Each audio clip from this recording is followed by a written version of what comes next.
From Castle Rexworth and the Rexworth Estates, I bid you good morning, good afternoon, good evening, wherever you are and whenever you are. My name is Rexworth, Lord Rexworth, and I am joined once again by Zoe the Demon Fox. Zoe, welcome. Hello. Good to see you as always. And we are going tonight to be picking up where we left off with the live reading of Zoe's book, The Realm, A Tale of Blood and Souls. It's been quite an interesting read so far, and the plot twists and the scheming and the conniving and all of the behind the scenes drama and power plays really starting to get interesting now that we're as we get closer to the middle of the book. So, if you haven't, if you missed any of the streams, do go back and watch the VODs on either my channel or on Zoe's. Zoe's Twitch handle is actually tagged in the stream description here on my side of stream. So please do give her a follow. And I knew I forgot something. what's that? I knew I forgot something.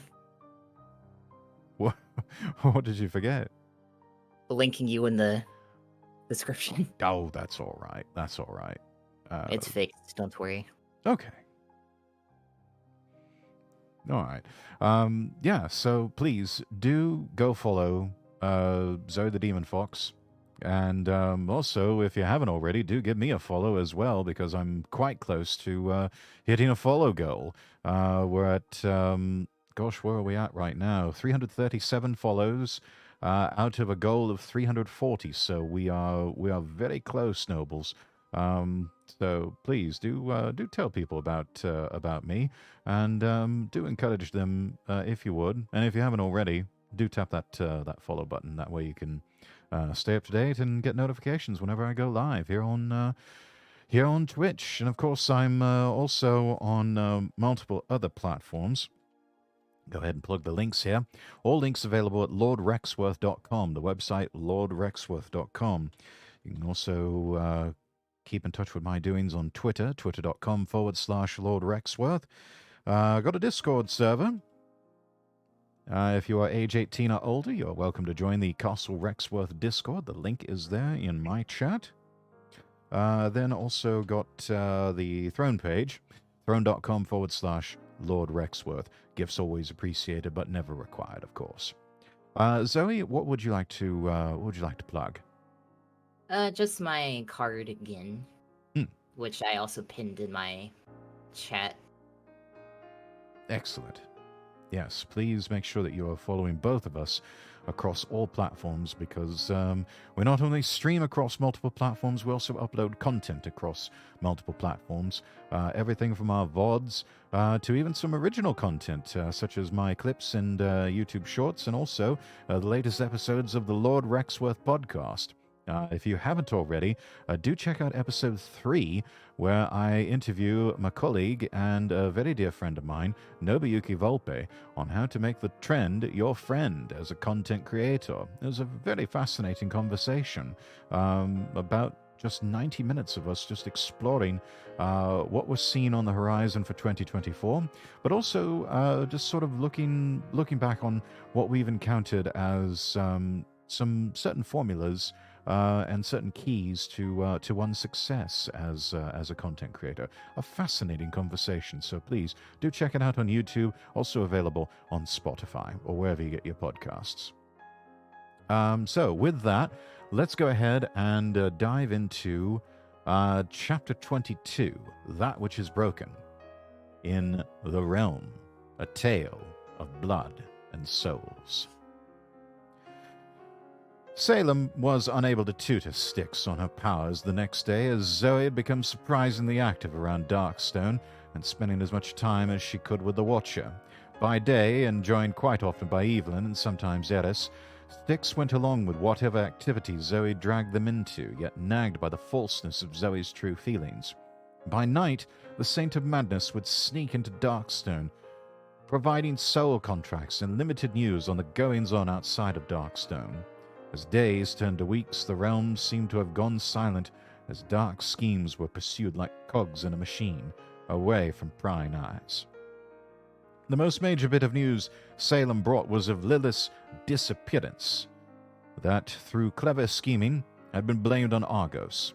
It wasn't hard to pin things on Argos, as the disappearance of his sister had led to him shirking his duties as the Saint of Blades and going on a one-man crusade to find her. He'd slaughtered quite a few angels and demons on his quest so far, and according to Salem... Abbott Eternal, thank you so much for the raid. Welcome in, Raiders. Hello, Dawn. Good to see you. We were just getting started here with our reading of The Realm, A Tale of Blood and Souls. It's a book written by Zoe the Demon Fox, whom I'm collabing with tonight. Raiders, welcome in. Let me get you a shout-out, Abbott. Let's see just what you were up to today with stream. Oh, playing Final Fantasy XIV online. Fantastic. Everybody, do go follow Abbott if you haven't already. One of my gen mates and colleagues at Project Astradia. But yeah, how was it? Did you have a good stream? I've heard a lot of good things about Final Fantasy XIV. It does sound like ever so fun. But thank you all. Thank you, Raiders, so much for joining, and welcome into some chill vibes here as we do some reading ASMR of an original work by Zoe the Demon Fox. Kitku VT, thank you so much for the follow. Thank you so much. You're now a noble. Welcome to Castle Rexworth, and welcome all Raiders. If this is your first time, my name is Lord Rexworth. I'm an English nobleman VTuber and a member of Project Astradia, and I'm joined by Zoe the Demon Fox, a member of the Moonlighters, who is a Fox VTuber, owner of a absolutely smashing nightclub, and she's really one hell of an author, because this is just an absolutely brilliant work that she has crafted here, and we are having the best time each week reading through several chapters in one sitting. Ah, me, the gremlin amongst the nobility. This certainly could never go wrong.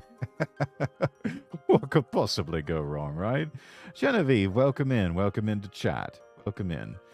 Right, let's see. Let me just pick up where... Let's just take that paragraph from the top.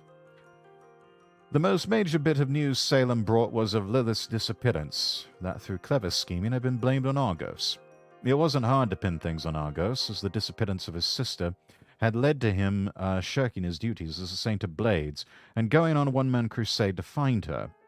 He'd slaughtered quite a few angels and demons on his quest so far, and according to Salem, Deimos and Ignis had barely fought him off a few times as of recent.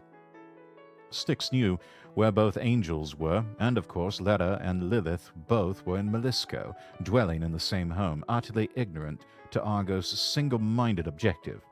As the weeks began to turn into a month, Salem had begun bringing more soul contracts from Blackrock, and Styx began to wonder if he sought for her to control the guild.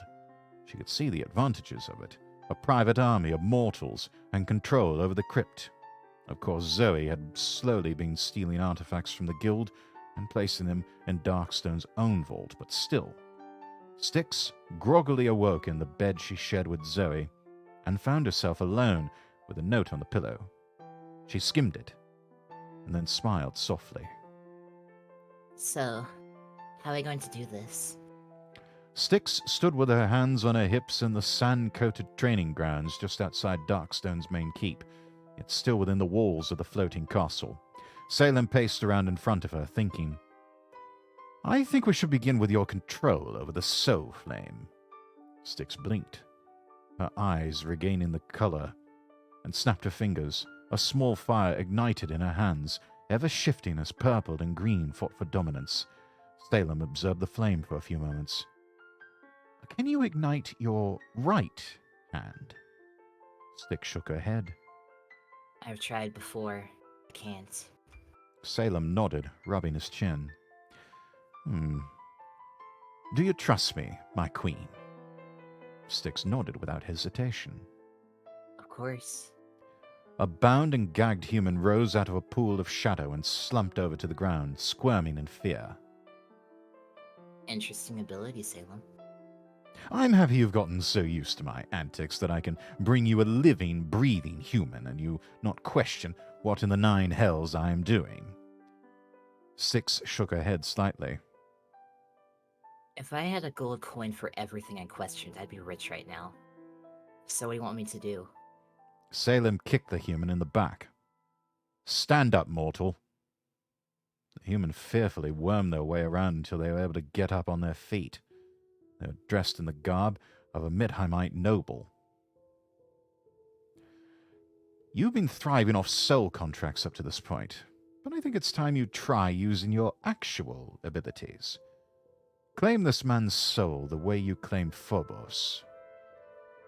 Styx inhaled and walked forward, reaching out with her flaming hand and grasping the man's cheek. There was a slight sizzling sound, yet no mark marred the man's face as Styx pulled her hand back. The man had lost all his fear and stood idly. Styx could feel her connection to his soul as well. He immediately began to melt back into the ground, the bonds melting off of him as well. Congratulations, my queen. That was a banker from Midheim, your first agent in the Pact Breakers' capital. Styx rolled her eyes as she blinked them back to grey. You could at least tell me that beforehand. You always let me read the contract signatures first. Salem shrugged. There's another thing I'd like to test, if you'll indulge me, my queen. Styx stuffed her hands into her coat pockets. You want me to, try to claim from a distance or something? Salem shook his head, chuckling as he could see the mild excitement that Styx was trying to hide. As entertaining an idea that is, no. If you'll remember, we had a discussion about your healing abilities, how you healed from Misery's End within a week, and how you could heal Leda by claiming her soul. Styx nodded slowly. I wish to preface this by saying she came to me first. Wait, what? Salem clapped his hands once, and Eris rose out of a shadow puddle this time. She smiled nervously and waved. Styx's eyes widened. Salem, I can't heal a shattered mind, especially one you destroyed. Speaking of which... She turned to Eris. How... when did... Eris stepped over to Styx and gently grasped her arm. We came for a visit a few weeks ago. We saw you speaking to Salem. You seemed at ease and safe. We saw you igniting the papers, so we faced our fears and spoke to him. Eris is not as delusional as Zoe to believe it possible for her sword blows to heal in a week. Eris hesitated for a moment. We do not trust Salem, but we trust you, Styx. The Watcher hesitated, then clenched her fists. Eris, if I do this for you, there's no guarantee it'll work, but whether it does or doesn't... Eris interrupted. Don't tell Zoe. We know. Your power. You hide it from her. We understand. If there's a chance to be whole again, Styx, we want to try. Styx breathed in silently. Why can't you do it, Salem? The Saint of Madness snorted. Oh, my queen, I create insanity, not cure it. I'm lucky that my own mind is already shattered into so many pieces it's practically whole again. Styx mumbled. Squint's right immune to your own sword. What was that? Nothing. Styx gave a big fake smile, then sighed and took Eris's hands, staring into her single eye and the black void of her other socket. Eris, are you absolutely sure about this? We're broken, Styx. What point is there if not to try? Styx exhaled, igniting the soul flame in her hand and allowing Green to hold dominance as she gently gripped Eris's shoulder. I'm not sure how this will work without claiming your soul, but I want to try it this way at least. Eris fidgeted in slight discomfort, but she did not start screaming or anything, which reassured the Watcher. My queen, is it working? It was rare to see Salem actually worried about someone other than himself. I am not sure. Eris closed her eye tightly for a moment as the soul flame intensified, then let out a sigh as Styx let go of her shoulder. How do you feel, Eris? The small demon was silent for a few moments. It didn't work, but we Ed- feel Eris shrugged. feverish. Styx felt butterflies in her stomach. Are you okay? Eris shook her head slightly. She'd broken out in a cold sweat. We don't know. Why is it so hot? Eris shielded her eye and looked up at Lunatus Solatus, shining brightly with daylight and warmth. Styx looked fearfully at Salem, who stepped over to Eris. Salem, do me a favor. Zoe will be back any minute. Evelyn is probably still at my cabin. Take Eris there and have Ev keep an eye on her. My queen, is that wise? Do it, Salem! He bowed before he and Eris melted into puddles of shadow. The last thing Styx heard was Eris start to scream. By the obsidian throne, the high throne, the fucking god of nothing himself. What did she do to poor Eris? Styx grabbed her left hand. The soul flame snuffed, and her eyes grey. I hurt her. She slapped herself. Standing there and panicking would help no one. What kind of queen screamed into the nothingness, begging for aid that wouldn't come? She quickly entered the keep and headed straight for the library. This was a setback, but Eris would probably be okay. No. She would definitely be okay. Chapter 23. Soul Blight. Styx was jolted awake and nearly knocked her chair over as she sat up. Zoe laughed. You're drooling on my book, Styx. The Watcher looked down. She had fallen asleep trying to find some answers to Eris's condition. Styx wiped her mouth and smiled nervously. Best to act like nothing was wrong. Sorry. Guess I put myself to sleep. Zoe manifested a wrapped object that was long and thicker at one end and held it out. Here, a gift. Styx took up and took it gently, starting to rip away at the paper. I know it's a little early. It's only Decima's 5th. But Rise finished it, so... Zoe shrugged and looked away with a nervous smile. I don't know. I thought it'd be cool. And it can complement your pistol. Styx finished removing the paper and her eyes widened. She gripped the handle made of dark wood with metal reinforcement. Up at the top, a cog-shaped hinge held a blade in place, pointed downward. It seemed like a bardiche. But that hinge... Rise took her sweet-ass time with it. I was surprised she finished early. She's been drinking a lot more and hanging out with Da Vinci. Not sure why human is of interest to her, but... Styx spoke over her. I like it. Zoe was silent for a second, then smirked. You haven't seen all its tricks yet. She gently grasped Styx's hand and guided her fingers to a button near one of the gripping points. Styx pushed the button with her thumb and gasped as the hinge activated, arcing the blade upward. It was a foldable scythe. Styx stared in awe and carefully touched the shiny silver blade. I know it doesn't look like it, but the scythe blade is dark obsidian. Rise worked her magic as usual, and on top of that, I reinforced it with some black warpstone. Not even Phobos can break it. Styx opened her mouth to speak, then closed it again. Zoe was the queen of hell. It didn't come as a surprise she could utilize black warpstone. Oh, and I made sure Rise put your emblem on it. You know, the one that's on all your coins. Zoe pointed excitedly at the sigil on the cog hinge. A green flame and a purple flame, sitting to the sides of a large flame that seemed as if it shifted between the two colors. The Soul Flame. Oh, is that what it's called? Awesome. Why the sudden desire to get me another weapon, though? Zoe hesitated and scratched the back of her head. Well, I thought a lot about that thing you told me long ago. About that wild animal attack. And then when we were getting my sword, that Korath guy.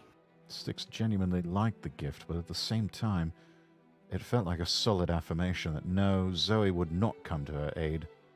she would have to learn by herself. Not to mention this was a scythe, a rarely used weapon. Did Zoe think so little of her that she was supposed to rely on a weapon that not even an opponent would know how to deal with? I love it, Z. I really do. Styx returned it to its bardish form and held it idly, looking it over. What you gonna name it? Huh? Zoe giggled. Come on, Styx. All the best weapons have names. Misery's End, Dawn's Grace, Dawn's Edge, etc. Styx thought for a few moments.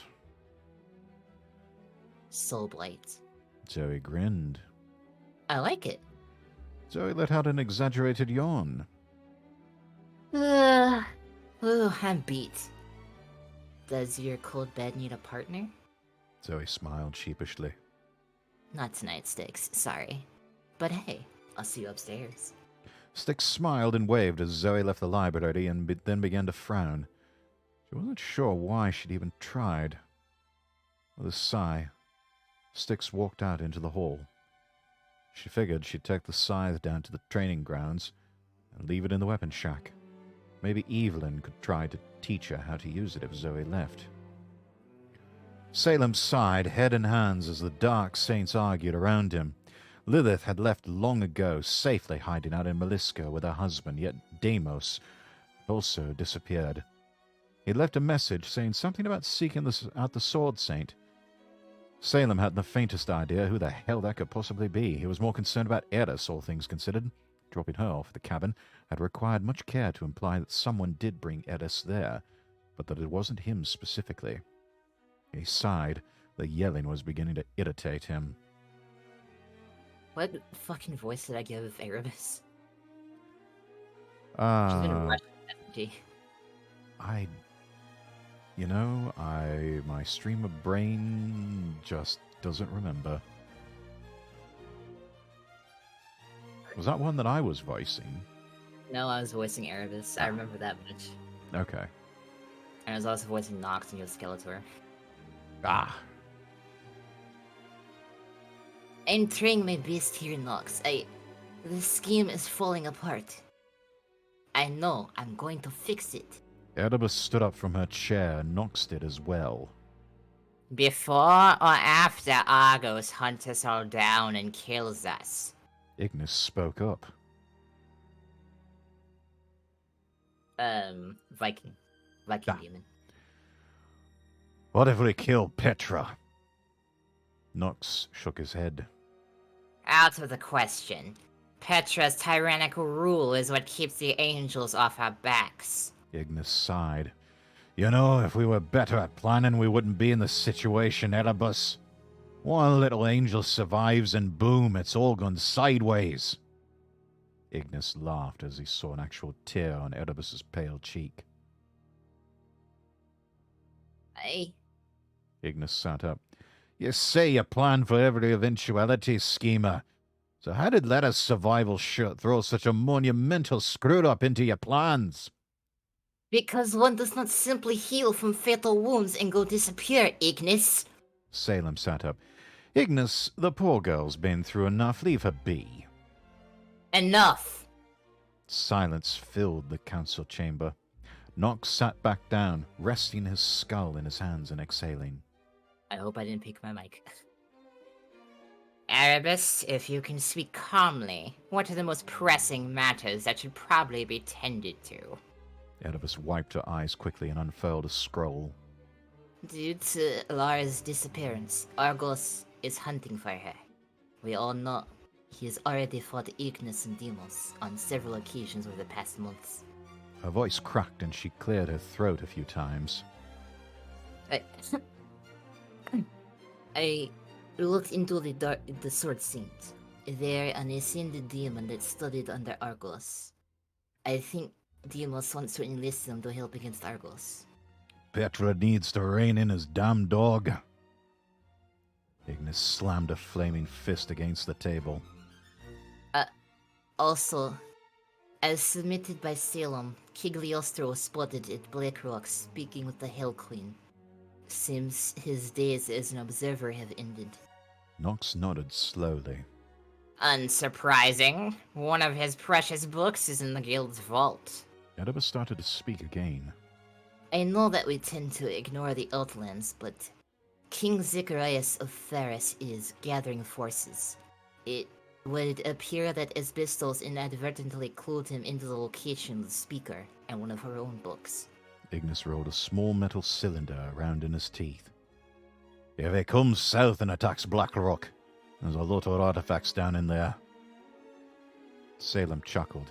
Nearly the entire guild was under Styx's control, and Zoe was still sneakily stealing artifacts to this day, unnoticed. I wouldn't worry about Fettus for now.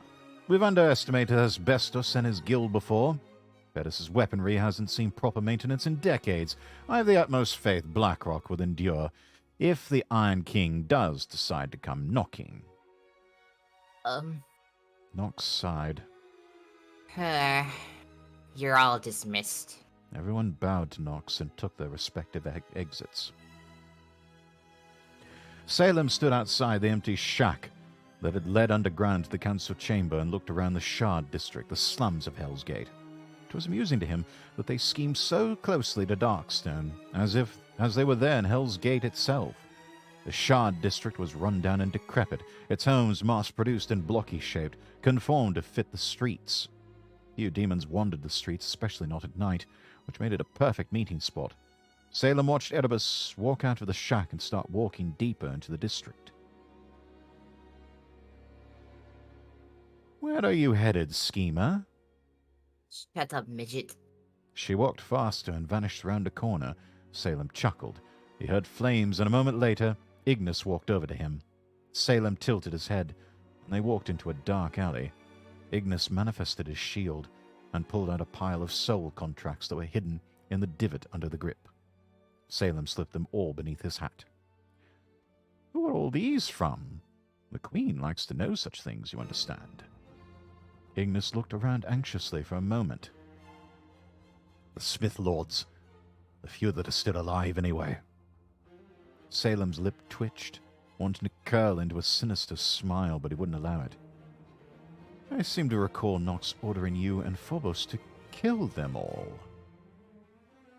Ignis shook his head. Nox don't think in the long term.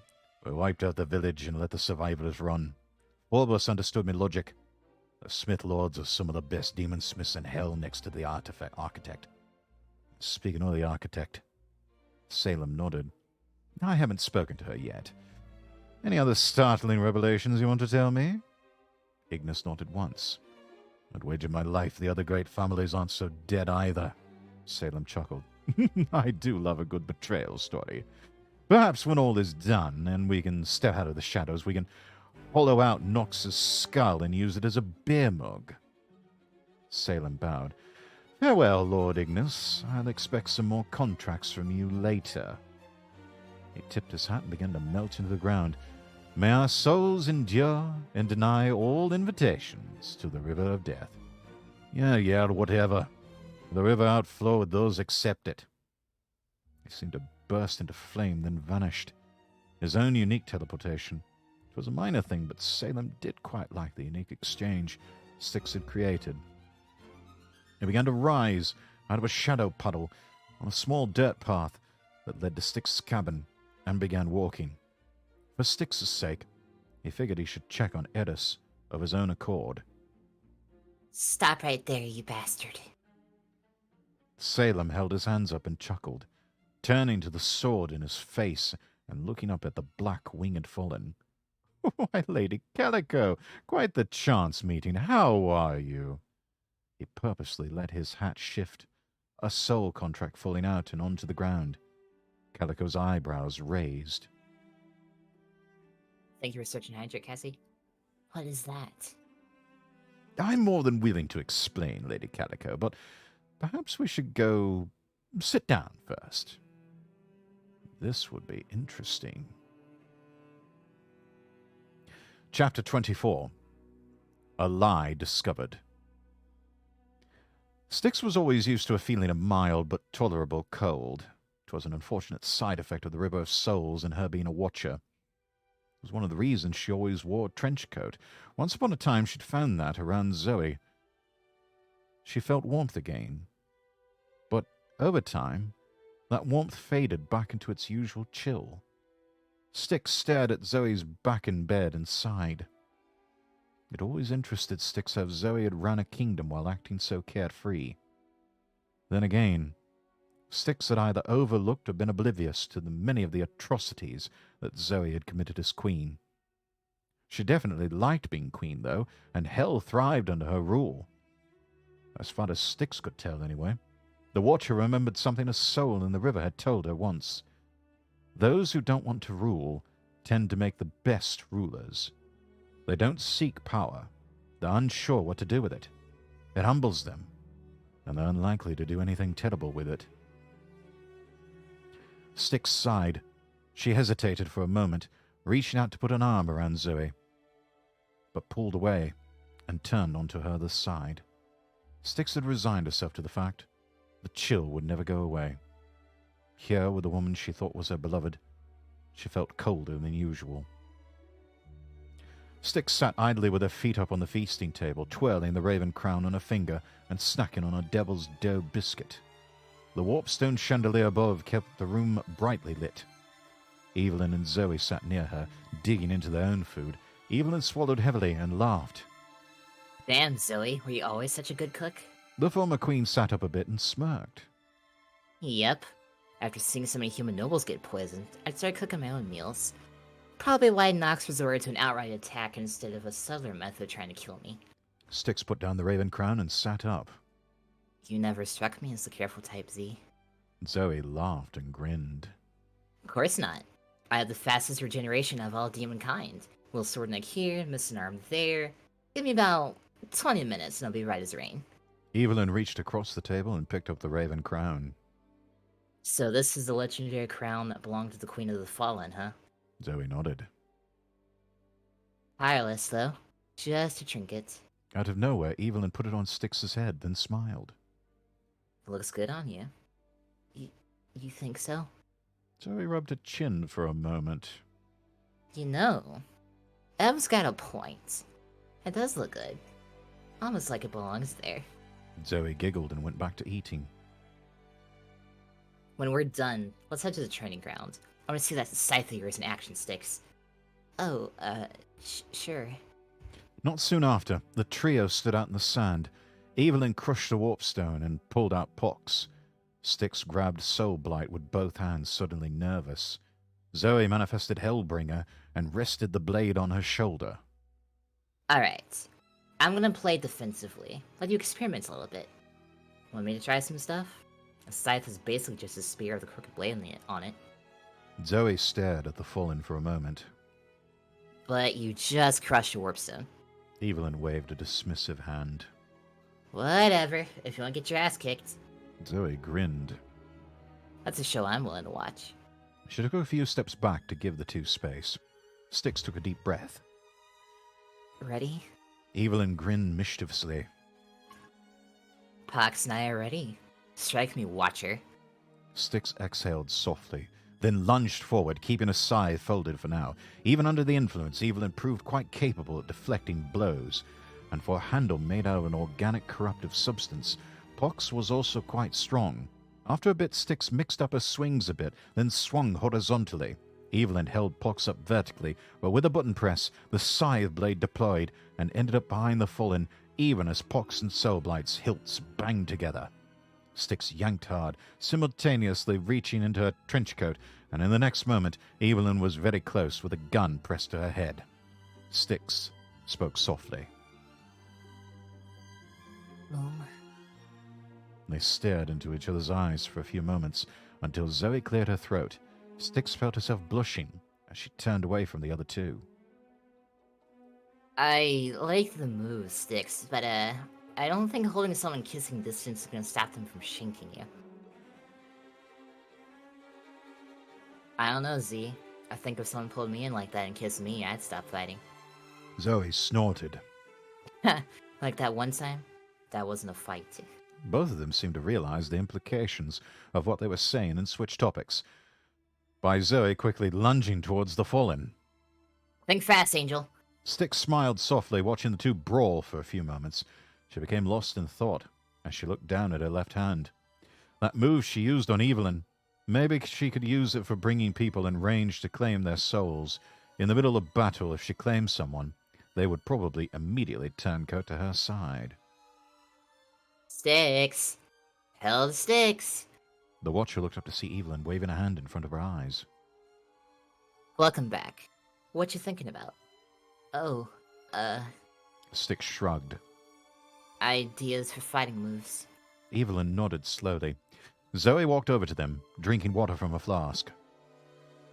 Stats are pretty rare weapons. You may not even need that many moves.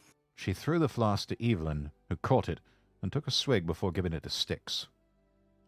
I can spar with you for another hour or two. I've got some collections to make. Styx looked down at Evelyn's pouch, then back into the Fallen's yellow eyes. Evelyn shrugged and looked away. What? I crushed my last one. Styx giggled softly. Whatever. Get your spear. Let's go again. Styx laid in bed by herself as Lunatus lit up hell with moonlight. Zoe had gone off to try grabbing more trinkets from the guild, and Salem had interestingly not shown up that night. Styx sighed, pulling the red hell silk blankets tighter around her body. Stupid chills. If someone pulled me in like that and kissed me, I'd stop fighting. Like that one time? That wasn't a fight. They were hiding something from her. Styx briefly wondered if she even wanted to know. With a sigh, she closed her eyes and drifted into an uneasy sleep. Chapter 25. The Game of Lies. Stop right there, you bastard. Lady Calico, quite the chance meeting. How are you? What's that? I'm more than willing to explain, Lady Calico, but perhaps we should go sit down first. Salem had to admit, while he knew it was a possibility and was ready for it, he had not at all expected Calico to allow him to enter Styx's cabin. He stood idly in the middle of the main room. Judging by how quickly Calico had gone off into one of the Watcher's spare bedrooms, Salem wagered that either Evelyn or one of Alana's spiders had informed the High Saint about Edis's condition. He chuckled to himself. He had a dreadful habit of not keeping an eye out for Calico's spy master, and wondered what she knew. Salem turned round, hands clasped behind his back, as he heard Calico close the door and walk back into the main room, grasping her arm in a nervous way. How is she? Calico frowned at him. Why do you care? Salem held his arms out to the sides. Why else would I come here, Lady Calico? Styx is at Darkstone. Calico stared at him warily for a moment until he sat down and patted the couch position next to him. I told you I would explain, did I not? Do not look at me like that. He idly tossed the soul contract he'd dropped onto the table. The Fallen hesitated for a moment before sitting in the nearby chair and crossing her arms. Alright. Start talking. Salem chuckled. Patient saint of change. He cleared his throat, resting his hands on his legs. I'm sure little Alana's spiders saw me coming here. Wagered she'd even see me speaking with Styx. Am I incorrect? Calico nodded slowly. I didn't know the second part, but the first part, yes. As much as Calico wanted to ask, she knew how Salem operated well enough to know he'd get to it. You know, the game of lies is one of my favorite games to play. The stories that can come of it, the identities that can be created from it. However, there comes a point where such stories must be forgotten. Play the game too long, we forget who we are. At Calico's confusion, Salem clasped his hands together. Alexandria, I will tell you whatever you want to know. But for Styx's sake, how is Eris? The genuine concern in his voice, the fact he used her first name, gave the angel pause. There was no aura of smugness. She couldn't sense any ulterior motive. What he said about the game of lies made sudden sense. She's really sick. Evelyn and I have been trading out to keep watch on her. Kinda why I intercepted you in the first place. I'm worried about her. I've never seen a sickness like this. Styx is deeply worried as well. Salem took a deep breath. Lady Calico, it is time I explain things. He indicated the paper on the table. That is a soul contract. The angel looked confused. Why are you carrying around soul contracts? The soul aspect demons are extinct. She paused, eyes widening. Styx is a demon of Myrkur. Salem nodded. I'm curious how you came to realize that. I've dwelled in hell for a long time, Salem. I pick up on things, and Alana's been a big help. Salem nodded. Indeed. Styx is the last surviving demon of a kind, manifested with the aspect of souls. These contracts I hide beneath my hat are for her. Salem manifested 2 goblets on the table and pushed one towards Calico. Drink? Calico hesitated and took a sip. It was just water. Salem took a sip from his own. Tell me, Calico, if your rebellion against Petra had succeeded, who would have taken the high throne? Calico hesitated for a moment.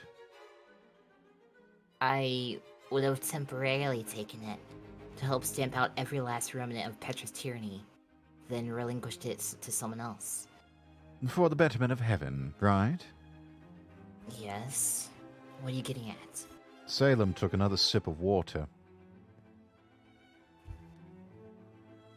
Zoe is unfit to continue to rule hell. The atrocities and transgressions she has committed may continue to commit now that her memory has returned. Salem took a breath. There's a reason Nox staged the coup to overthrow her, yet Nox is also unfit to rule our dark kingdom. None of the dark saints are, myself included. However, for a very long time, I have observed the Watcher of the River, last of the soul demons. I have concluded that she is a better fit than any other I've observed. Does she even want to rule? Salem chuckled. Of course not. That's why she's a good fit. Besides, I've been teaching her about myself and sharing that knowledge I can to prepare her for the betterment of hell. Midas Lockhart, welcome in, welcome in. Nice to see you, my lord. Nice to see you too, sir. Very good to see you. And Resort, welcome in as well. Calico seemed to realize something. Lara and Lilith. Signed soul contracts, willingly, I might add, and they have been claimed by Styx. They are not missing, as you would be led to believe. They are sharing Lilith's home in Melisco, the last place anyone would look for them. Calico rested her head in her hands, processing this. Lara was dying of mortal wounds. And by signing away her soul, Styx was able to heal her. He was more powerful than she could ever realize, and I theorize her connection to the river has been siphoning energy from the essence of Apocalypse. Right. That's still hidden there, I suppose. Calico sat up. The soul claiming is... She also has Grimnir's soul. He was the first, she claimed. Any fears you may have about all this, look to him, your friend, and tell me what you think. Calico hesitated. She need not even hold these souls permanently. She simply requires their strength and support until I can assist her to take the Obsidian Throne. After that, she can release them again. I firmly believe she'll make a great queen. And I know you believe that too. Calico stood up, gripping her arm again. I'm not going to give her my soul, but I'll support her. Styx will be deeply grateful to hear of it. Salem stood as well. I must be off. Bring these contracts to my queen, then. Salem, wait. Calico glanced toward the closed door she'd come out of earlier. If Styx took Eris's soul, Would she get better? Salem nodded without hesitation. I believe she would.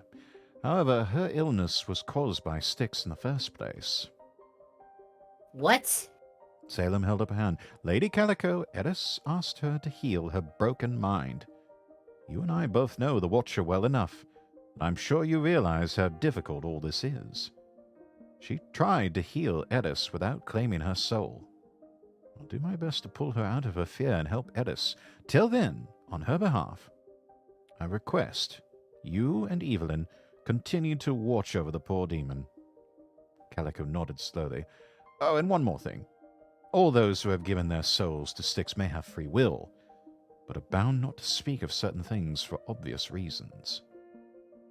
If you want Grimnir's free opinion of matters, simply say to him, have you ever dipped a finger into the river of death? And he will know you're trustworthy. Calico nodded. She looked away. Alright, slight pause. Cassie is asking, or rather saying, she's angry because everyone's turning against Zoe because of what she might do, despite hell thriving under her reign. What are your thoughts on this? My thoughts, I'm just fascinated by this conniving and all of this manipulation going on behind the scenes, and just all seems to be the machinations of Salem. I mean, it all goes back to him, doesn't it? All roads lead to Salem. Yeah, I love this. This is like a, gosh, I don't know, part like criminal mastermind, part just political genius. I mean, he's like everything. I think of characters like, I mentioned that he does have that, give off a vibe of an Elam Geddick from Star Trek Deep Space Nine, but I also pick up a bit of Raymond Reddington from The Blacklist, and even like a darker, more sinister version of Sir Humphrey Appleby from Yes Minister and Yes Prime Minister. I mean, all of these different qualities of these people who are just, they're masterminds. And yeah, that really seems to be what's going on here. I mean, it just, all roads, like you said, lead back to Salem. And perhaps it's not fair that everyone is turning against Zoe, but I don't know. Well, it's things you've seen versus things you haven't seen. Zoe started the Asian War. I'd like to think that there's still a trick or two up Zoe's sleeve that we just haven't seen yet. This book is called The Realm, Tale of Blood and Soul. It's definitely not jazz. I wrote this. Yes, and I must say again, Zoe, this is excellent. I'm loving all of this.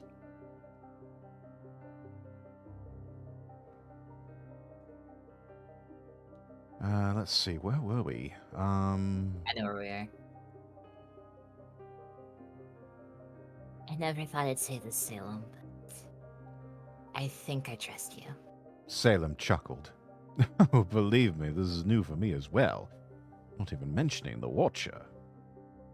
He melted into the floor with a formal wave. Calico slumped back into her chair and looked off to the side. A better tomorrow for hell. Maybe afterwards you could help me get rid of Petra, huh, Styx? Chapter 26. Deprecation. A few days later, Zoe had decided to go on a small trip.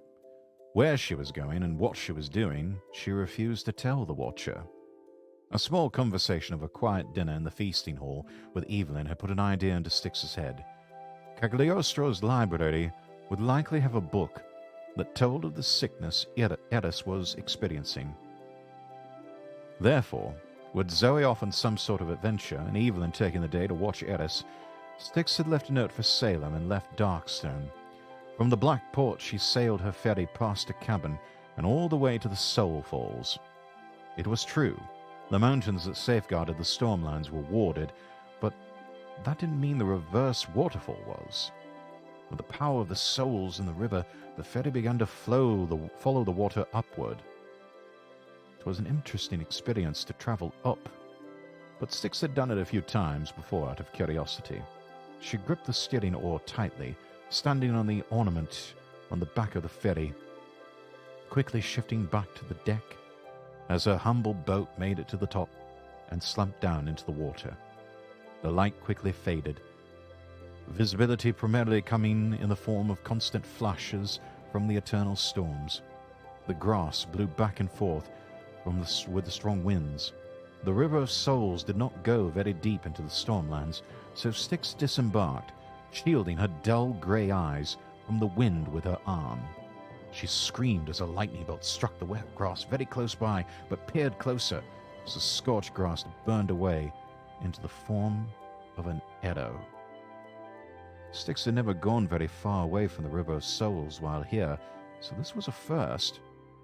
But she took a deep breath and began to follow the arrow. Styx slipped her other hand into the pockets of her trench coat. If the storm decided to become hostile, she could just use one of her own coins to return to her ferry. For what felt like hours, Styx hesitantly followed scorched arrows around the Stormlands until she lost sight of her ferry. Just when she was beginning to regret her decision, she saw what she was looking for. An ornate stone archway, erected in the middle of nowhere, with a simple wooden door to guard it. The gates of knowledge. As soon as Styx had pushed open the doors and stepped in, she went from soaking wet to dry in an instant and surrounded by bookshelves. Glancing behind her, the door was gone as well, her fingers wrapped round the gold coin in her pocket. She could still flee if she wanted. She sighed. I should have brought slow blades. She eeped as a voice echoed all around as if from the bookshelves themselves.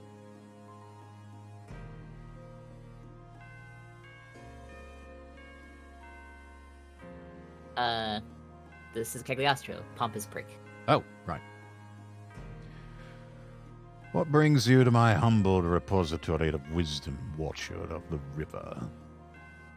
Styx started walking around slowly, nervously looking around at all times. My friend Eris, she isn't well.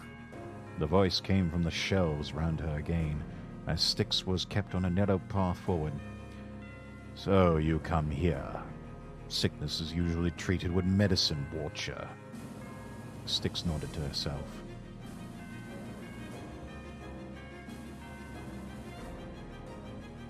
I know that, but one can't offer medicine without knowing what they're treating. Good answer. Styx felt something shift and within a blink found herself forced to make an abrupt right turn into a square room, still lined on all sides with bookshelves and brightly lit above by a single white warpstone lamp. A fireplace and two chairs sat at one end of the chamber. A hooded, masked man stood up from one of the chairs and turned to face her. Styx rubbed her arm nervously, a little afraid of the way the smiling white mask almost seemed to shift without shifting. If you will, tell me the symptoms your companion is expressing. Styx nodded. She's, feverish. The light bothers her greatly. She has chills. Standing or moving at all really has become very hard for her. Cagliostro nodded and held out his hand. Styx felt her eyelids disobey her and blink themselves, revealing that the pair now stood in a spacious bookshelf-lined hallway. Cagliostro was browsing through some of the books, idly dragging his finger along as he silently read titles. There are several afflictions that support those symptoms, Watcher. What the humans refer to as the flu, the plague, simple cold. Angels have warp blight, not to be confused with warp rot, of course. He chuckled. Demons can also suffer from warp blight, although it's rare. I do believe we suffer from a disease similar to the flu at times as well. So many afflictions, so many books. Styx jolted slightly as Cagliostro's head turned to look at her suddenly. I must apologize. If I am to properly aid the little demon, I must know who afflicted her. Demonic aspects can make situations rather unique. Styx hesitated.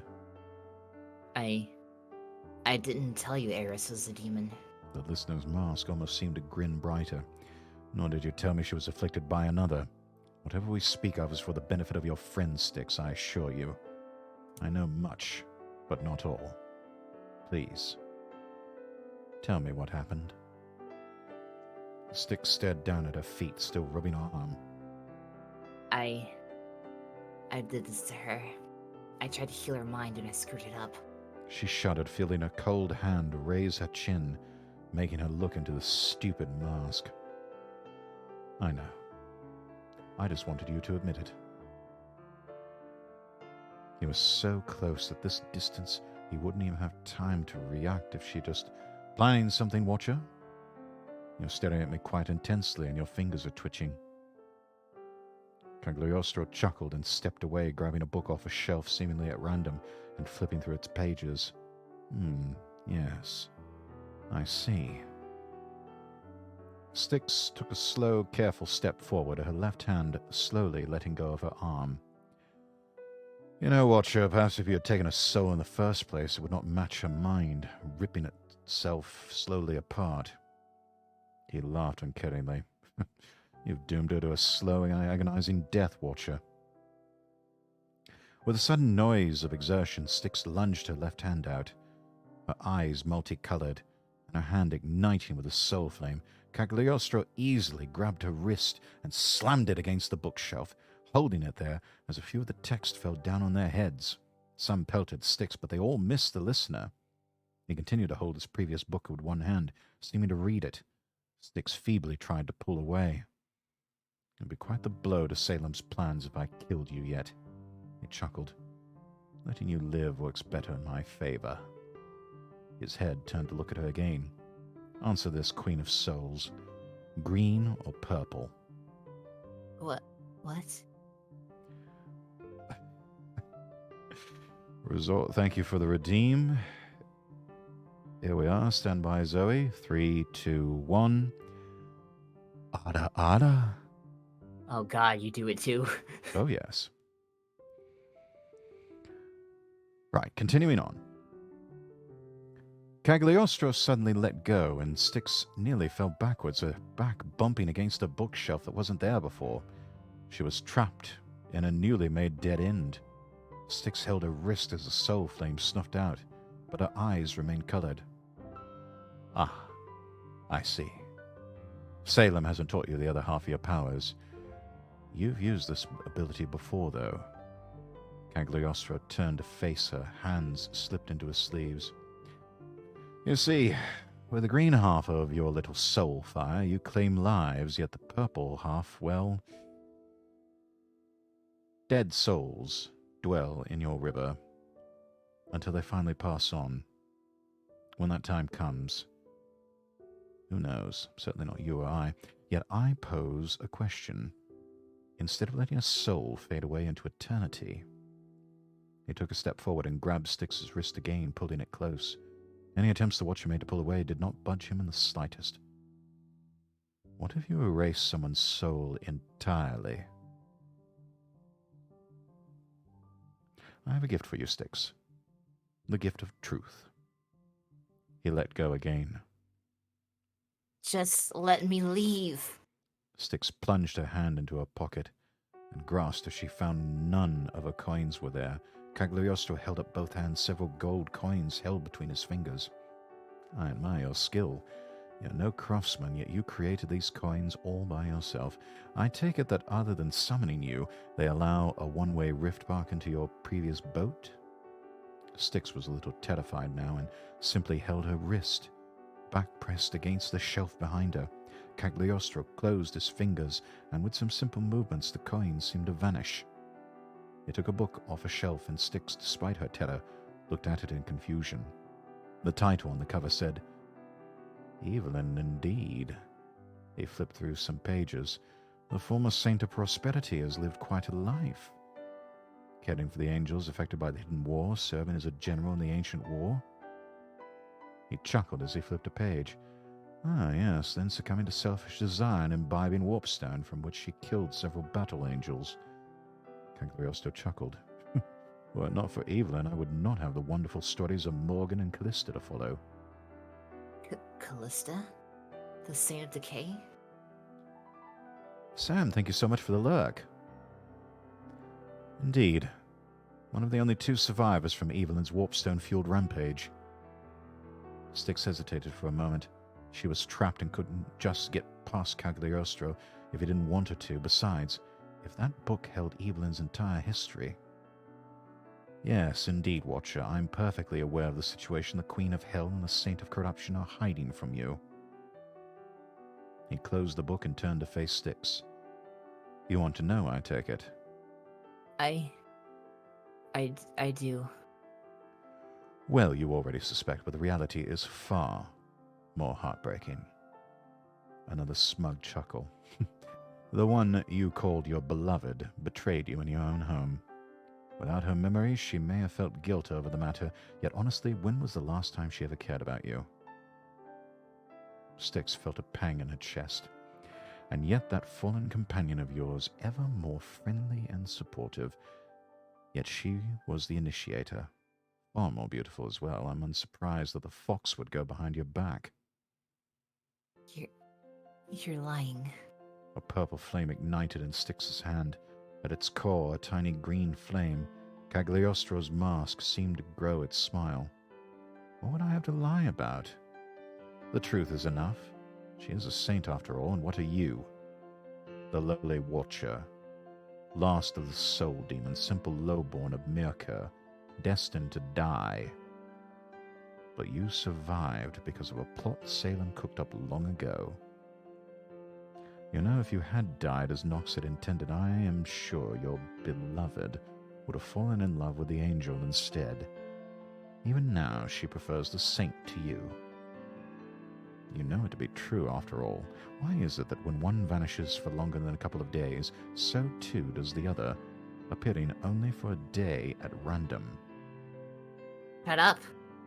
Styx lunged forward, trying to grasp onto Cagliostro with the purple flame, but he flipped a coin from his hand, and as it hit her in the face, a rift opened.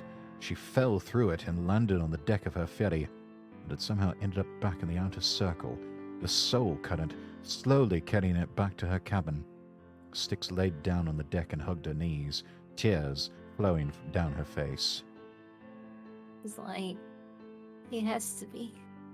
Elf, not you too. Chapter 27. Broken Mind, Shattered Soul. Eventually, Styx had calmed herself down enough that she could return to her cabin.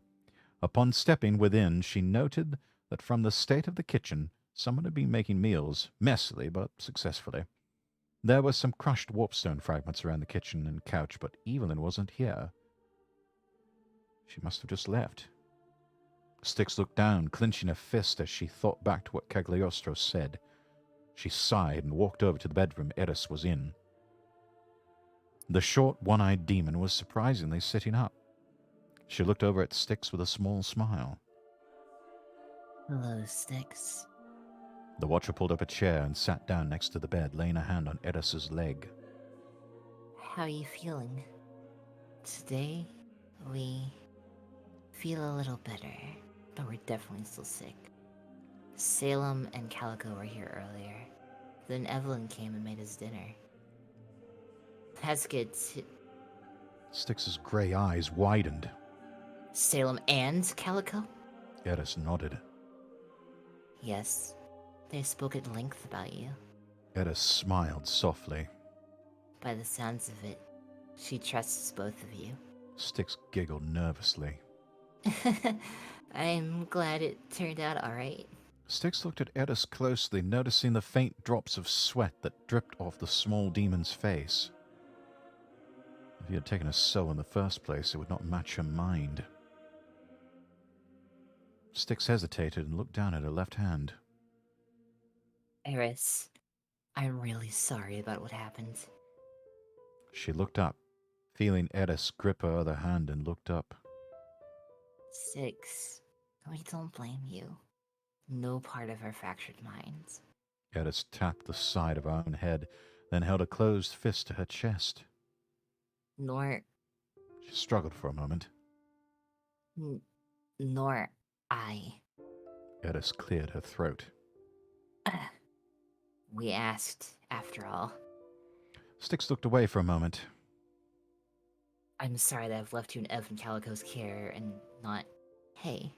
Styx looked back to the girl. Yeah?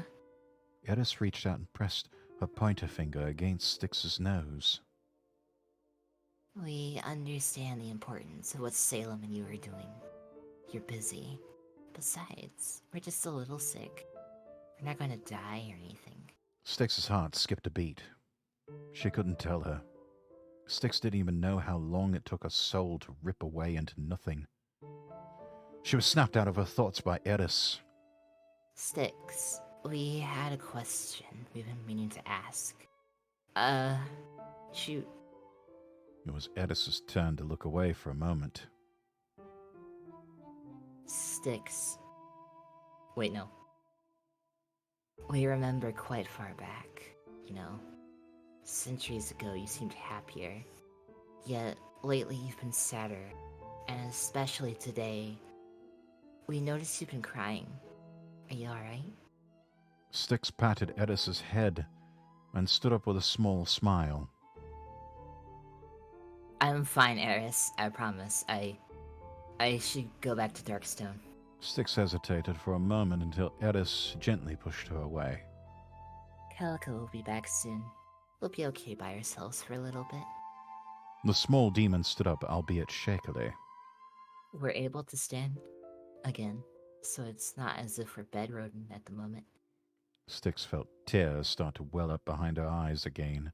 She bent down and hugged Eris tightly. I'm still so sorry I screwed up. Eris hugged her back, then returned to the previous kindness, patting Styx on the head between her wolf ears. We'll be okay, Styx. If all the voices in our head are in agreement, then surely it must be true. Eris managed to grin. And you know how our voices like to argue. Styx wiped her eyes and smiled a little. You're right. They broke the hug and separated. I'll come see you again in a few days, Eris. Please don't exert yourself. You won't. You have all of our words. Styx laid in her ferry, head propped against the mast and hands clasped over her stomach. The souls had reversed the river's current, taking it back upriver away from the cabin. Here on the river, despite everything, was one of the places Styx felt safe and at ease. It let her think more clearly. She could be alone here. A puddle of shadow manifested, and Salem rose out of it. Styx sighed. She used to be able to be alone here. The Watcher pushed herself into a sitting position as Salem knelt and laid out a small pile of contracts. My queen, Ignis found another denizen of Zakho, and Lilith brought some from the fallen of Melisco. Also, he tapped one, Alana has decided to pledge her service to you. Styx nodded slowly and reached out, slowly and wordlessly igniting each with green flame and claiming them. Salem stood and clasped his hands in front of them. What troubles you, my queen? Styx shook her head slightly and pulled her legs up, hugging her knees. Cagliostro told me that her soul is shattered and that she'll die a slow, agonizing death. I spoke to her for a little while. I almost don't believe him, because she sort of seems better, but... Have you considered claiming her soul and healing her as you healed Lera? Styx hesitated. I did think about it, but Lara was different, Salem. She was wounded physically. Eris is wounded spiritually, and I was the one that did it to her. Salem nodded slowly. He pushed his hat up slightly, then again allowing his actual face to be seen. My queen. Styx buried her head in her knees. Stop, Salem. I'm no queen. I'm just a watcher. A failure that you should have killed along with the rest of Mirkur. You should find someone else to take the Obsidian Throne. She gasped as Salem forcefully pulled her arms away from her knees, then gently held her right hand, pressing his right over the top of with his left Let me try that again. She gasped as Salem forcefully pulled her arms away from her knees, then gently held her right hand, pressing his right over the top with his left beneath. You're right. You aren't a queen. Not yet. That won't necessarily be true until after you're on the throne, but that does not mean you are a failure. I didn't choose you because of your aspect, Styx. I chose you because your personality is the best fit for what hell needs in a ruler. As the last of the soul demons, it was simply a welcome coincidence. You cannot let a single mistake destroy your confidence and undo all we have done until now. Salem let go of her hand and stood up, crossing his arms, his hat shrouding his face again. My queen, my actions are planned and measured for months on end if need be. Every word I say, every step I take, I have thought about heavily. What new routes into the future will I open with what I do next?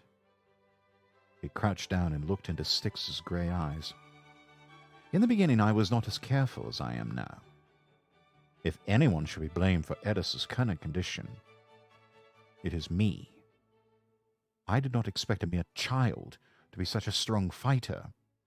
I grew careless and hostile, and I struck her with my sword. Styx's eyes widened. All this time she had assumed Edis was simply short like Alana. Neither demon was that much taller than Salem, but the revelation that Edis was... Styx's breathing grew heavier. My queen? Styx shook her head quickly and cleared her throat. I'll be fine. My queen, listen and listen well, because I feel this will help you for many centuries to come.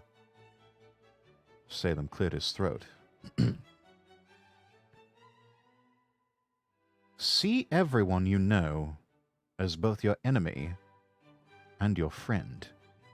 Fight every battle all at once in your mind. Anything that could happen already is happening all at once. If you remember that, nothing can ever surprise you, because you'll have seen it before. Salem bowed. I must go, else Nox begins questioning my absence again. Salem visibly hesitated before reaching out and patting Styx's shoulder. Believe me when I say that Edis will be okay. Whether you claim her soul or not, we will find a way to help her. I stake my life on that promise. Styx nodded slowly. May our souls endure. Salem stopped, deciding it better to give Styx some time. His eyebrow raised, and he smiled slightly as he melted into a shadow puddle, as Styx finished the phrase. May the river overflow with those that accept it. Chapter 28. Mirka. Styx was shaken awake to find her boat had beached itself in the eternal forest again. She looked up groggily to find who was assaulting her, and as her eyes came into focus, she first noted a rotted feather fall onto the deck. She looked up. Evelyn? The corrupted angel smiled. Hey. She crushed an orange warpstone. I was flying around collecting some goodies, and I saw you were here sleeping.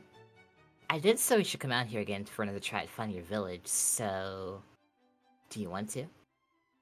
The first thing that came into Styx's mind was a no. Cagliostro's words were still fresh in her mind, and she didn't want to look at the fallen, but she relented. Maybe she could find something in Mirka that would help Edis. Sure, yeah. Don't forget your scythe. Styx looked behind her as Evelyn hopped off the boat onto the riverbank. What was Soul Blight doing here? She'd left it at Darkstone. Styx sighed and picked it up before following after Evelyn. The journey was more silent this time around, interrupted mostly by the sound of Evelyn crushing warp stones.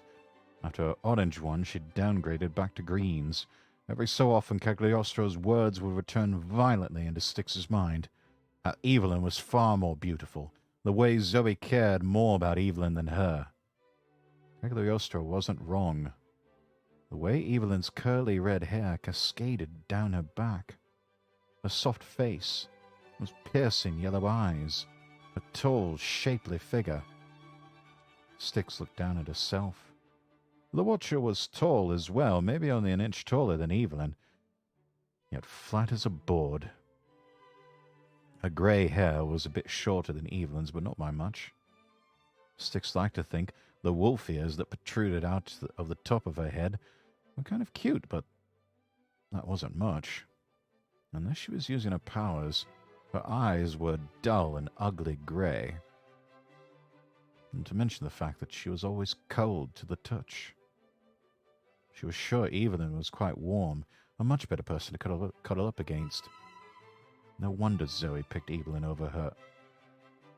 Styx. The Watcher jolted and looked up. Evelyn pointed at a small cabin visible through the trees. Isn't that your cabin? It's the same style, at least. They both walked a bit closer and gasped at the same time. There were far more than just one cabin. There were many. I think we found Mirker. The village was in a state of overgrowth, yet the only damage was caused by time and erosion. All of the houses seemed to be variations on Styx's moderately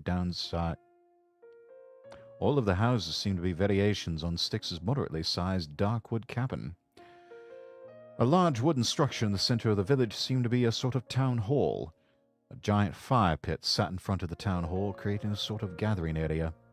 Evelyn shuddered and hugged herself. Cold as fuck here.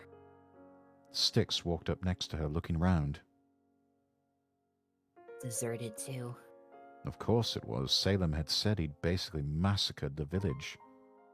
Although the reputation the Eternal Forest held, Styx was moderately surprised no bandits had decided to take up residence here. Let's take a quick look around and get the hell out of here. Normal Angel's wings are pretty warm, but since my fucking feathers are rotted, they're cold. Despite that, she still wrapped her wings around herself. Styx side-glanced Evelyn for a moment. The warmest person I can think of, Zoe. She had been watching Evelyn crush Warpstone for their entire trip. The Fallen was likely very deeply under the influence, even if she didn't seem that way at the moment. As if to prove Styx's point, Evelyn blurted. I'm happy to have felt that warmth. Styx hesitated. What was it like? Evelyn looked at her, confused. What was what like? A mean idea came into Styx's head. When you hugged her? Evelyn jolted slightly. Oh, right. Well, it was just really warm, you know? So it gives off a lot of body heat. The pair started walking and entered the town hall. Styx faked a smile and walked over to a desk and rooting around in the drawers, finding nothing of interest. So, did you like it? Kissing her? I mean, I guess. Evelyn crushed another warpstone, not yet processing the trap she had fallen into. Styx clenched her fist, the soul flame igniting in her left hand. Luckily, her hand was hidden behind the desk. Styx clenched her eyes shut tightly and snuffed out the flame. Evelyn was oblivious to the flame, but had noticed the conflict on Styx's face. She walked over, reaching out slightly. You okay? Styx looked up. Her emotions bubbling below the surface allowed her to force out a couple of tears. Tell me the truth. Did you and Zoe go behind my back? Evelyn gritted her teeth for a moment and sighed, crossing her arms and turning away. Okay. We may have had a little fun, but in both our defenses, I was blackout stoned and she was drunker than I had ever seen her. She drank an entire barrel of meat. As Evelyn turned back round, the first thing she noticed was the purple and green of Styx's eyes. In the next moment, Soulblight's handle was shoved against her throat, holding her against the wall. I want the truth, Evelyn. Oh, good morning, Lord Rexworth. Good morning, Koski Rand. Welcome in. The fallen choked a bit until Styx relented enough to allow her to speak. I already told you the truth. What do you want? Every fucking detail? She was silenced by the handle shoving hard against her throat again. Tell me this. Do you love her? Of course not. You're her girlfriend. Styx closed her mismatched eyes for a moment before opening them again. I thought we were friends, Evelyn. I thought I could rely on you. Zoe doesn't care about me. Everything she's been doing lately was remorse because she stabbed me. Styx took a step back, allowing Evelyn to get off the wall. Styx turned slightly away, gripping Soulblight tightly with her right hand. Is our friendship fake too? Are you friends with me out of guilt? Styx. The sudden determination in Evelyn's voice caused Styx to turn her head. What? If our friendship were fake, would I do this? Evelyn placed her hand swiftly on Styx's cheeks, pulled her close, and kissed her deeply on the lips. They stood there for a few moments, Styx's eyes reverting back to grey as she stood, too shocked to reciprocate or resist. After a few moments, Evelyn pulled away, and they both breathed heavily. You... Evelyn smiled sheepishly. Styx took a step back and with rapid speed swung her scythe. Wait, I'm sorry. Evelyn ducked and covered her head. She heard the scythe impact flesh but didn't feel anything. She slowly opened her eyes and stood back up, looking to her side to see a shadowy demon. Styx pulled out her scythe blade and folded it back up as the assassin fell to their knees, bleeding profusely. Styx grabbed the demonic man's collar and pulled him back to his feet. Her eyes regained color as a purple flame ignited her left hand. Who sent you? Haven't seen you for a while. Quite busy these few weeks. I have exams I have to attend to this few weeks. Well, best of luck with the exams, Koski. Best of luck to you. Remember, you got this. The shadow demon screamed in agony as the purple flame seemed to intensify. Tick tock. Talk. The demon snarled but began to scream again after a few seconds. Evelyn watched, stunned. Talk and maybe get out of this with half a soul. The man yelled loudly for a few moments before relenting. Argos, the Saint of Blades. Who is your target? You. Good to know. The purple flame intensified again, and the man's face began to scorch as flesh bubbled and melted rapidly. Styx tossed him to the side as the screaming came to an abrupt halt. Then she raised a scythe/bardiche over her head, bringing it down forcefully and severing the skull from the twitching, soulless husk, putting it out of its misery. Her eyes faded to grey again, and she stood up, breathing heavily. Holy shit, Styx. The Watcher looked away. It was almost like a cruel jest by the gods with what happened next. The wall Evelyn was sitting against blasted open as a huge fist, covered in icy scales, punched through the wall and grabbed the fallen. The loudest sound was not Evelyn's scream, but that of the bones of her wings shattered as the fingers wrapped around her and pulled her through. Evelyn! Styx slipped out of the hole and found herself face to face with the most likely reason no bandits had taken up residence in Mirka. A frost ogre. Styx sighed, pressing the button on her side to unfurl the blade as color returned to her eyes once more. Put down the angel. I'm not done with her yet. With a roar, the ogre attempted to stomp on her, but Styx ran forward, raising her scythe and dragging its blade along the bottom of the beast's foot, forcing it to step back and roar again.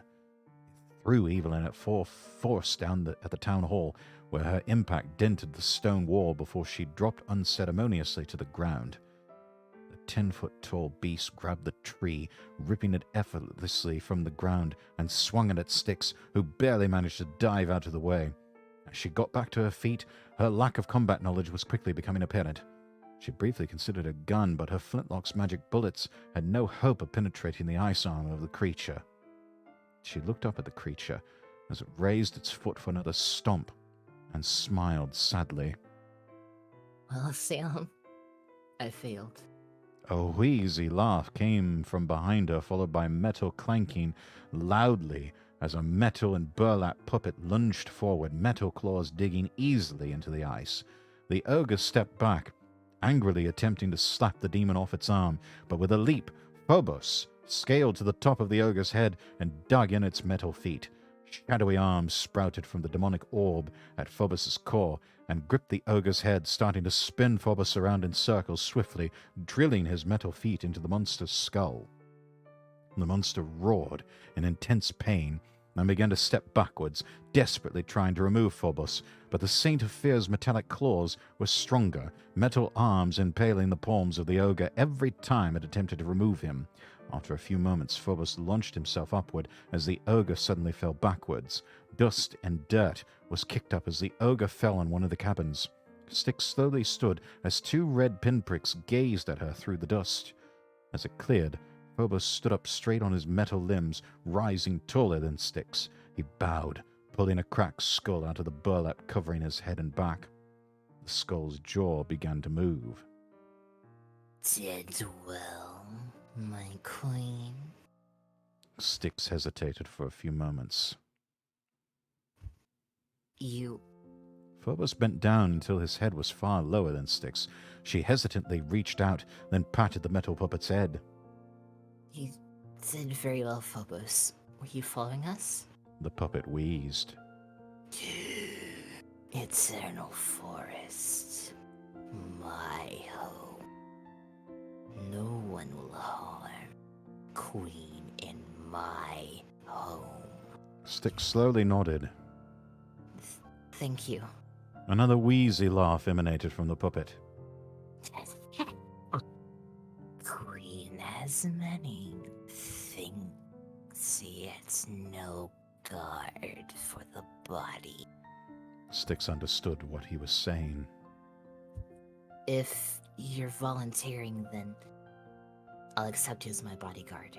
The puppet laughed loudly with much wheezing, and the demonic orb at its core shivered with glee. Serve well, not interfere. Phobos' wheezy and broken way of speaking took upon a guttural and deep voice, for a second speaking perfectly. Scarecrow is honored. Styx was slightly unnerved, but she sighed. We should go home. She remembered the fallen. Evelyn? Styx ran over and slipped down onto her knees next to the Saint of Corruption. Evelyn had managed to push herself to a slight sitting position and gave a weak thumbs up. Gonna take more than that to kill me, Styx. She coughed up some blood. Definitely broke some ribs, though. How long do you think it'll take to regenerate all this? She coughed up more blood. Man, it's hard to breathe. Styx hesitated. You know, before I die, there's something I want to tell you. I don't mind all this stuff of yours as long as you're... Styx pressed a finger to her lips. Shut up for a second, please. Styx was terrified. She'd already broken Edis's soul. What if she broke Evelyn's too? But these wounds were really bad. Styx gripped Evelyn's cheek and the soul flame ignited, dominantly green. She had no choice. Evelyn gently grasped her wrist and smiled slightly. She gasped slightly as she felt her body healing rapidly. As the healing finished and the flame snuffed out, Styx's eyes returned to grey. Evelyn pouted for a second, then wrapped her arms and newly healed wings around the Watcher. Styx, I want to tell you something else. The Watcher patted Evelyn's back a couple of times, then gently pulled herself out of the hug. Evelyn gripped her shoulders. Styx, I love you. I've loved you for a long time, but I was afraid to tell you because of Zoe. Styx's eyes widened a bit. You love me? Evelyn nodded quickly, then stood up and held out her hand to help Styx up. I'm not asking you to love me back, but when you asked if our friendship was born out of guilt, I figured it was time I admitted my feelings. Evelyn looked at Phobos, who sat on the ground nearby, wheezing quietly. He tilted his head sideways at Evelyn's gaze. And, hey, maybe you'll let me in and help you out with... She giggled nervously. I mean, you have Phobos here helping you. He was calling you queen. You got me hella curious. Styx was silent for a few moments. Evelyn didn't seem to realize that Styx had claimed her soul to heal her. She couldn't explain why, but she decided not to mention it. She exhaled softly and managed to smile slightly.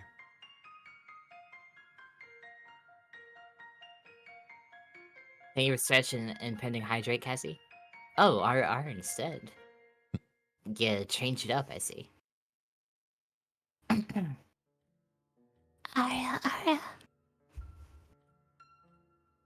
Nicer. I could definitely use a friend right now. This is a lot. Evelyn nodded in affirmation. Let's get back to Darkstone.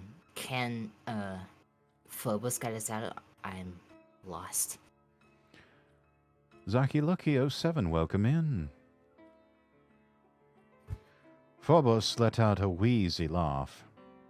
But easy find. This way. Phobos watched, hunched over on two legs, dragging his metal arms along, sometimes raising them to move branches out of the way, sometimes letting his true self sprout tendrils to move them instead. Styx and Evelyn walked silently next to each other for a short distance before Evelyn reached out and grasped Styx's hand. The Watcher did not resist. She was confused and unsure of herself, and Evelyn's confession was not doing anything to help with that. This would take some figuring out, but at least Evelyn had said she didn't need to love her back. That was a bit of stress off the mind. Styx took a deep breath. She had something else to focus on. Namely, that demon assassin sent by Argos to kill her. She looked at her left hand, its fingers wrapped around Soul Blight's hilt. What would it be like to have the legendary Saint of Blades with her, instead of against her? Chapter 29. A Queen's Plan. Instead of using a rift to return immediately to the Black Port, Styx decided she wanted to sail back to Hell's Gate. It would give her time to think. Styx sat by the steering oar, head propped on her hands. Evelyn had suddenly become very shy and sat against the mast, watching the water, but sometimes glancing at Styx. Phobos had perched himself on the front of the boat, swaying slightly with its motion. Styx clenched her left fist and made a slight tugging motion, picturing a specific individual in her mind. A moment later, Salem manifested aboard the deck and knelt. "You summoned me, my queen." Evelyn looked at Salem in disgust for a moment before her eyes widened. Damn, Styx, you got Salem wrapped around your finger too? Salem ignored the fallen. Styx took a deep breath. Evelyn and I found my village. An assassin attacked us. Styx glanced at Evelyn, who gave a soft smile and shrugged.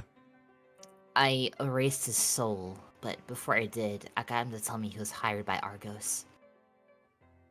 Salem stood and rubbed his chin. I see. It's likely he somehow figured out that Letta's disappearance is connected to you.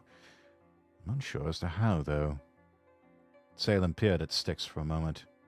You have a gleam in your eye, my queen. Do you already have an idea of how to deal with him? Styx hesitated, looking at Evelyn again. The angel smirked. I already told you I don't care about any of the soul stuff sticks. You can talk freely. Besides, I did say I wanted to help out, didn't I? Styx nodded and looked back to Salem, sitting up straighter.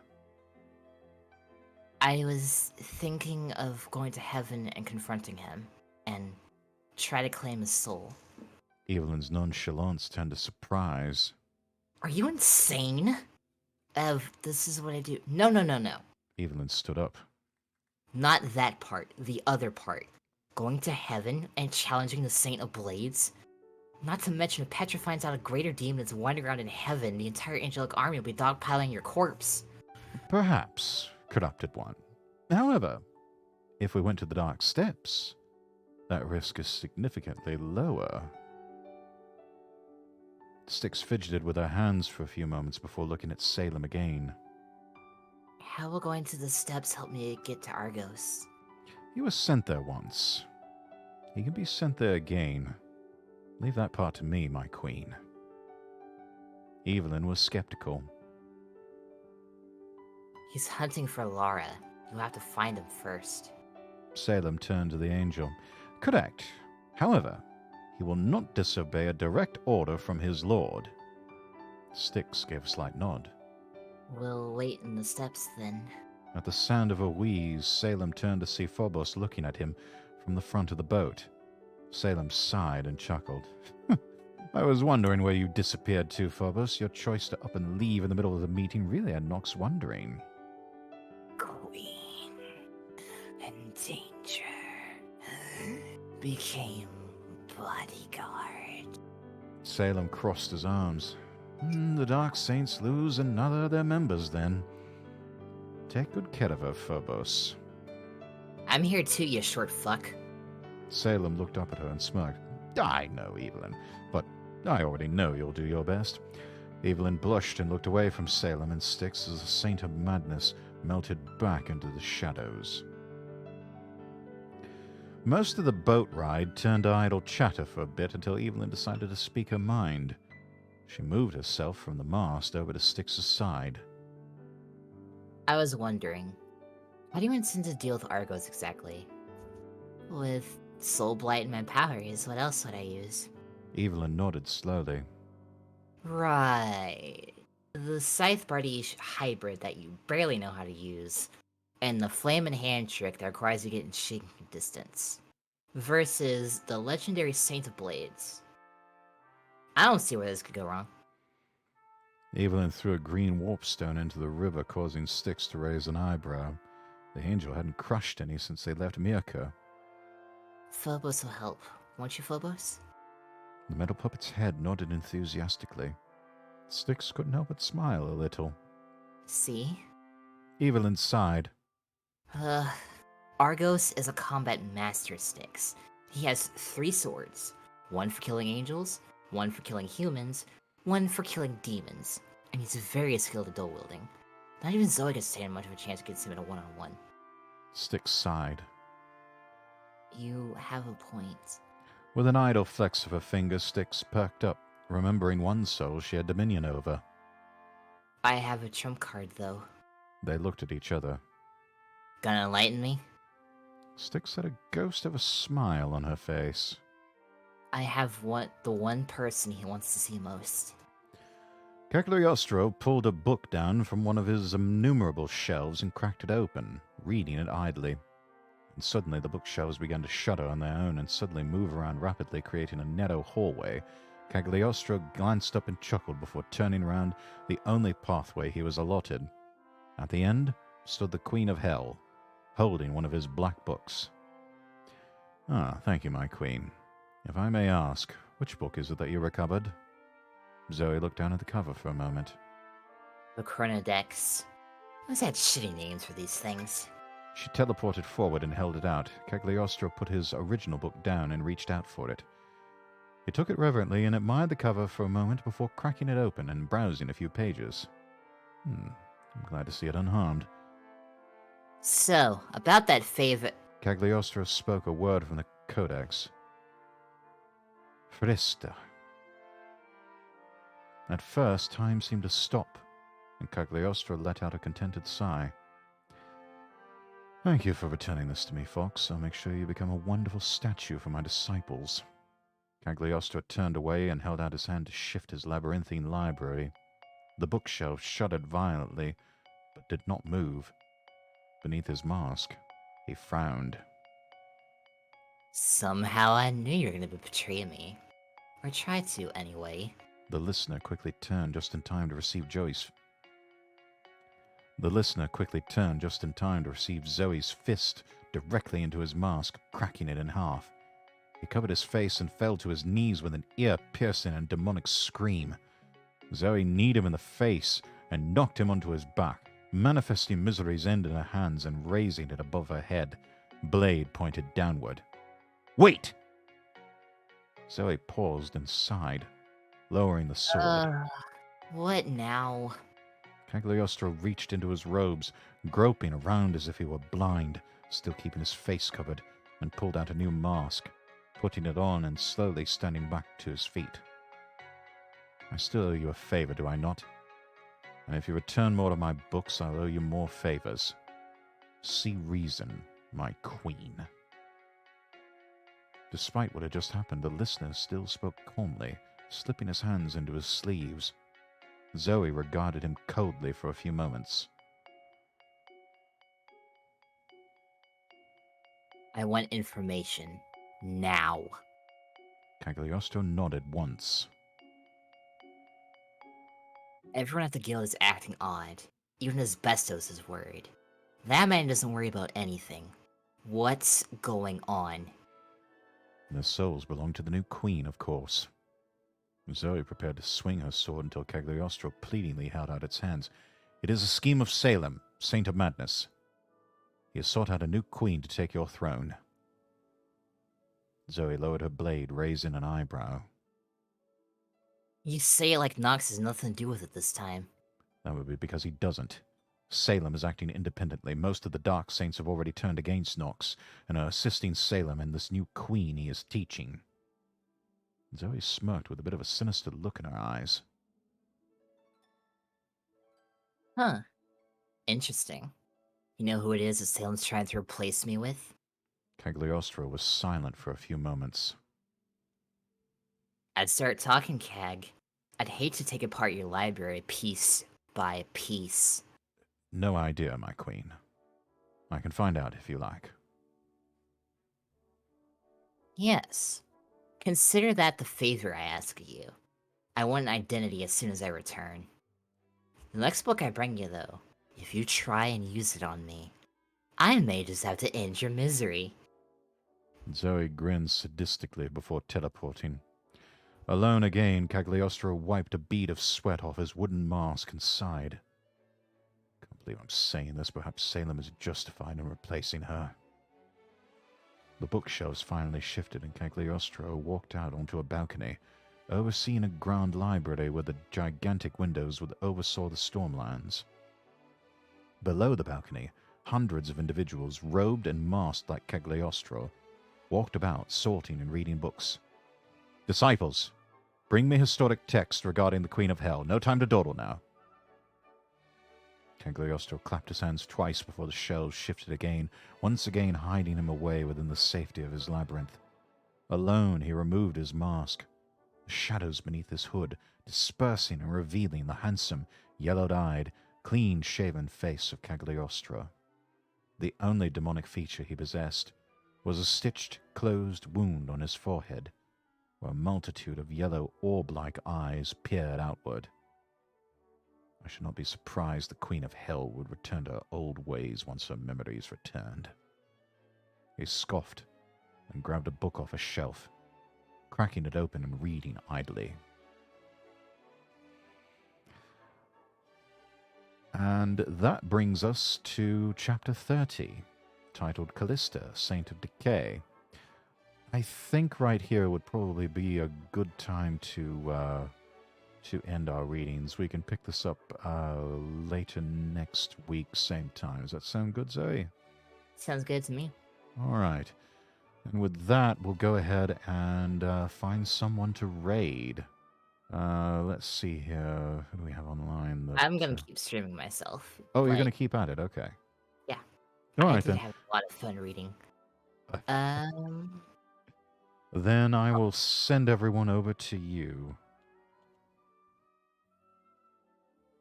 So let's do that.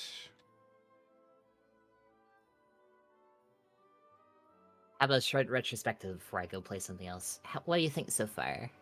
Any questions you want to ask? Any I thoughts?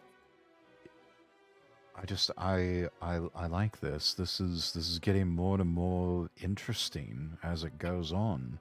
You know, it's you. This was a good twist that we found tonight, where where it, Cagliostro he knows what's going on.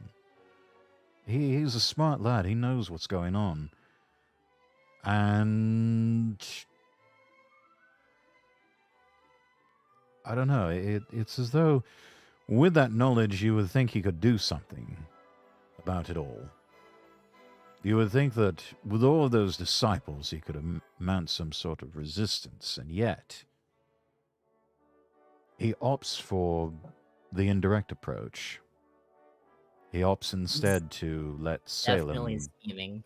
Yes, he's got his own agenda with all of this. Trust me, Salem's not the only one scheming. Hmm. But I think it's so brilliant, the layers and everything that you've added here. Zoe, I probably sound like a broken record here, but you really are a brilliant writer, and this is excellent work. Really, I mean this is something that needs to be turned uh, into a manga, needs to be turned into a mini series of some kind. God, Um, could you imagine this animated or in like a comic format? that would be absolutely incredible. And you know something? I think between the two of us, excuse me, I had to clear my throat there. I think between the two of us, I think we know enough people that they probably know someone that can get something like that done. So I would encourage you.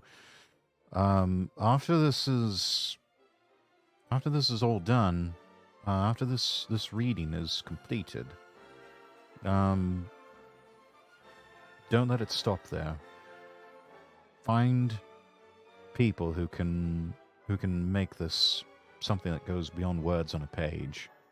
People who can create visuals, who can create concept art of each and every one of these characters. Um, just please don't stop. You've got something quite wonderful here, and I really hope that it becomes um, something of a franchise, or just the first of many things that you find yourself enjoying success on the level of the George R. R. Martins and the Diana Gabaldons of the world. You know, these best-selling authors that were so used to hearing their names in popular culture. I do hope that we see Zoe the Demon Fox up there, and that and that we see the realm, a tale of blood and souls, become something quite big, because it deserves to, because it's damn good. I've got other books in works too. Well, keep at it. Don't stop. You're doing wonderfully here, just with this alone. I know you've got I know you've got many more in you. So please, don't stop. Whatever you do, I please think you'll keep really going. enjoy Black Hole when I actually finish book one. Yeah. No, I can't wait to read it. Really, this is a highlight of my week. It really is being able to do this reading It's the ASMR highlight with of you. my week too. Get to sharing something that I made all by myself, and That really like makes it's very much different from just like playing a game and talking over it. It's something I did this. I made this. yes. This is something creative and wonderful and original that people are crying out for these days, and the type of unique content that we need to see from more VTubers and content creators. So please, don't stop. Don't give up. Keep going. And I suppose that would be the appropriate parting words for tonight for everybody else who's listening and watching and in both of our chats. If there's something, a dream in your heart, a vision in your mind, a project you've been working on for some time, don't give up on it. Keep pushing through, keep working at it. But whatever you do, don't give up and don't stop. Because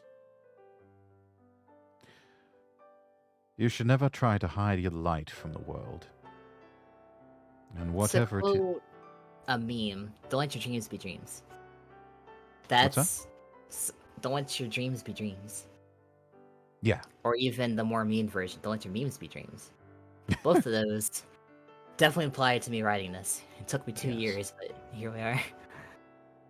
You know, I can see a lot of hard work. 2 years of hard work in each and every word. And it's lovely. I really enjoy reading this. So I'm happy you do. It makes me really, really happy. yes. No, this is excellent, as I said. I really do mean that. This is excellent. So, chat, you too. Keep working at it. Don't give up. Whatever you have to do to make your dream, your vision manifest into reality, do it. Because it's worth it. Ask for help if you need to. Yes. Yes. Don't be afraid to seek out assistance. There's no shame in it. No one will think any lesser of you. In fact, they'll think better of you for that. Right. So, on that note, I'm going to set up the raid and raid everybody over into your channel, Zoe. And we'll I'll see everybody Saturday for the big transatlantic collab between North American and UK EU members of Project Astadia as we play 100% orange juice and party animals and have ourselves a time. And then later on in that evening, join me for another live reading ASMR with my colleagues from Project Astadia as we reread and re-record our performances of a fan fiction work called Reality's Doorways, which is turned out to be quite an excellent work in and of itself. So yes, join us for that. That's all Saturday, and we're going to get that started around, I believe, 9 a.m. Eastern Standard Time, 9 or 10. Just follow me on Twitter, twitter.com/Lord Rexworth, or just at Lord Rexworth, all one word on Twitter. Right. So off we go to into Zoe's channel. I'll see everybody Saturday. I'm Lord Rexworth, wishing you all the best, and God bless.